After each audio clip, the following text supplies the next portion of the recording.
ते बंदे हो अर्रिजाल कव्वामून अलन निसा, मर्दां दे उत्ते हाकिम ते तुहानू बनाया। हाकिम कौन होए? अपनी हैसियत भी याद कर लो ते इन्नी ना याद कर लो कि घर जा कुट खान लग, ओनू ना जाके दस्सिओ कि असीं हाकिम हां।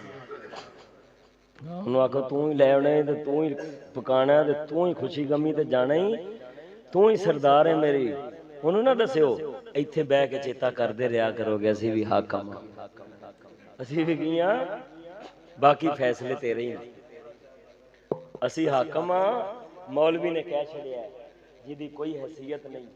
हाँ जी, अपनी हैसियत याद रखियो, मते सुबह कुछ होर होया होए। अर्रिजालु कव्वामून अलन निसा, रब फरमांदा है मर्द औरतां दे जिंदगी दे बंदोबस्त करने वाले ने, हाकिम ने कव्वामून। ਇਹਦੇ ਅੰਦਰ ਹਾਕਮੀਅਤ ਵੀ ਆਉਂਦੀ ਹੈ। ਹਾਕਮੀਅਤ ਸਿਰਫ ਹੁਕਮ ਚਲਾਉਣ ਨੂੰ ਨਹੀਂ ਆਂਦੇ, ਆਪਣੇ ਮਾਤਹਤ ਦੀ ਕਫਾਲਤ ਕਰਨ ਨੂੰ ਵੀ ਆਂਦੇ ਨੇ। मर्द हाकिम है क्या मतलब? अपनी बीबी दिया जिंदगी दिया जरूरियात नू पूरा करने वाला है।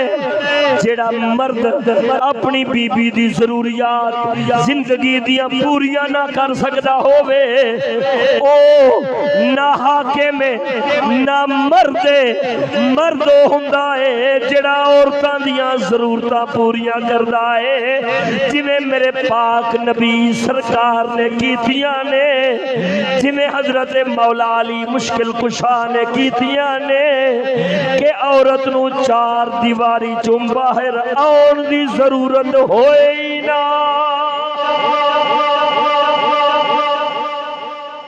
किन्नियां शादियां? 12। ते किसी नू बाहर आउण दी लोड़ पई? बोलदे सही। असी उस मर्द दे उम्मती हां। अंदाजा कर, मेरे नबी ने 12 ब्याह करके असल तेनू मैनू दसना सी, ओए बंदे खुदा दिओ, तुहाडा नबी ओ मर्द है जिन्हें 12 वसा लईयां ने, शर्म करियो एक नू चंगी तरह वसा लिया जे। चंगी तरह दा मतलब है चार दीवारी च रख के। चंगी तरह का यह मतलब नहीं कि सुरखी पाउडर ला के शैंपू शूंपू ला के बाजार भेज छड़े तो आप ही कारोबार से टुट जाए। उन्हें आखिर मासी के मुंडे का विआह है तो विआह तू वेख्या तो मैं कम करावां, तो तू फौतगी हो गई है तो फातिहा तू पढ़िया तो काम मैं करावां। पिंडू गड्डी चली है बीबियां दी। भैनों शहीदां दे पेके ओदी मासी बहुत हो गई है, उन्हां दी बरादरी वास्ते ऐलान है, गड्डी कराइए, जिन्ना जिन्ना ने जाना वो गड्डी पैक हो जाओ। लै फिर इधरों आई है नत्थां ते इधरों आई है फत्तां ते इधरों आई है फीदां ते इधरों आई है मीदां ते सारियां आन गड्डियां च बैठियां ने ते गड्डी उन्हां चुक्की ते जा सट्टी अगले वेड़े। ओए खुदा दे घर च हज करन वास्ते ते महरम तो बगैर नहीं जा सकती। तवज्जो नहीं फरमाई जी। इत्थे की तमाशा बने जा सकती हो ते इत्थे बोलो तो सही ना। मैं माफ करांगा जे किसी दी बीबी का नाम नत्था फत्ता होए तो माफ। मैं तो वैसे गल की हाँ, मैं समझ गया पिंड थां हो सकता इस तरह, लेकिन मेरा कहने का मतलब ये कि जदों इंज बीबियां कट्ठियां करके जांदियां ने, ये कित्थे लिखिया है? वो कौन हाकिम है? मर्द हाकिम है कि बीबी हाकिम है? इंतजाम बंदे दे जिम्मे में कि बीबी दे जिम्मे में? अपनी हैसियत ते पछाणो पहला। उधर लाड़े दी अम्मा जो ब्याह कर दी है, आंदी है ट्रक जहेज का लेना है, मोटरसाइकिल लेना है, वाशिंग मशीन, सिलाई मशीन, ड्रायर मशीन, नाल इस्त्री stand, showcase, bad, sofa, dinner set, dining table, मैं सारा कुछ लेना है। बंदा पूछे कि तू जिन्हों ब्याह लगी उन्होंने अगलियां दी कुड़ी नाल ओदा पहला टेस्ट कराया ही, वो मुंडा भी है कि नहीं। बंदा कौन है जिन्हों लैके आउण लगी वो बंदा है, या जिदे घर आउण लगी वो बंदा है। मुंडे दी मां नूं बंदा पूछे कि जेड़ा तू जम्मिया सी वो मुंडा ही है।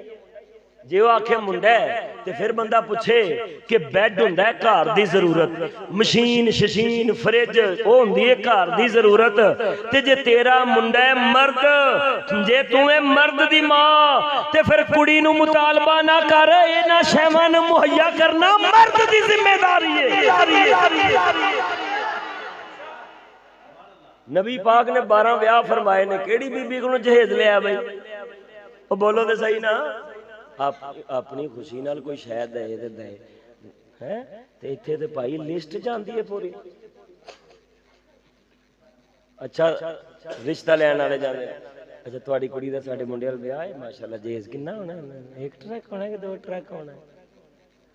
इत्थे मर्द ने पाकिस्तान है, तवज्जो है, इत्थे मर्द ने पाकिस्तान है जिन्हां ने कदी अपनी कमाई दी थाली विच रोटी नहीं खाधी।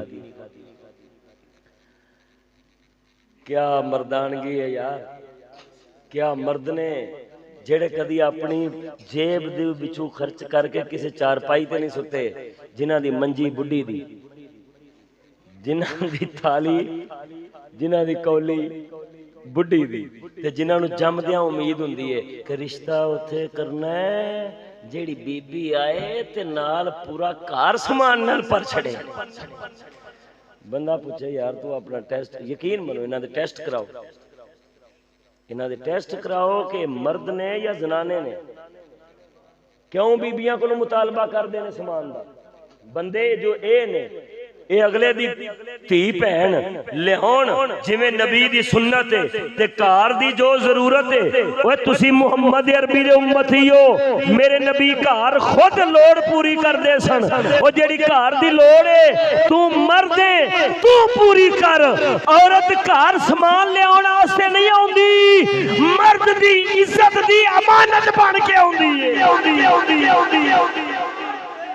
पता ही नहीं औरत कादे वास्ते, औरत नमाइश वास्ते दे, मर्द जनाने क्योंकि ये बेचारे मुहताज है, ये कोल सामान जरूरियात जिंदगी नहीं, वो बीबी लेके आएगी तो तू मर्द का दे। मुछा उग पैन नाल मर्द नहीं बनते, जिंदगी दे बंदोबस्त करने वाले मर्द होंदे ने। कदी अपनी कमाई दी मंजी ते नहीं सुता, कदी अपनी कमाई दी कौली च नहीं खादा है, कदी अपनी कमाई दी मशीन नाल कपड़े नहीं धोते। ना मुरादा तू मर्द है, शर्म नहीं आउंदी। और इस जमाने दी लानत वेखो, कमांदा फिर भी मर्दी है। औरत नूं जहेज बना के कौन देंदा है? कुड़ी दा प्यो। पर एहसान किदा बनिया? कुड़ी दा। सस जिदन कौली नूं हथ लाएगी उदन खैर नहीं। बंदे कोलों में चमचा टुट गया तो यदि ऐसी दी तैसी, इवें आया फिर भी मर्द दी कमाई नाल है, मगर एहसान किदा बनया? औरत दा। सदके जावा इस्लाम तू, लानत ऐसे रिवाज ते जेड़ी खर्चा मर्द दा करावे पर शान औरत दी बनावे। सदके जाइए इस्लाम तू, इस्लाम आंदा है मर्दे तू खर्चा कर खा ते ना ले जहेज वड्डे वड्डे, घर दियां लोड़ां पूरियां कर। जदों तू जरूरत दा बंदोबस्त करेगा कि मर्तबा तेरा ऊंचा होवेगा, फिर हुक्म भी तेरा होवेगा, बर्तरी भी तेरी होवेगी, शान भी तेरा होवेगा।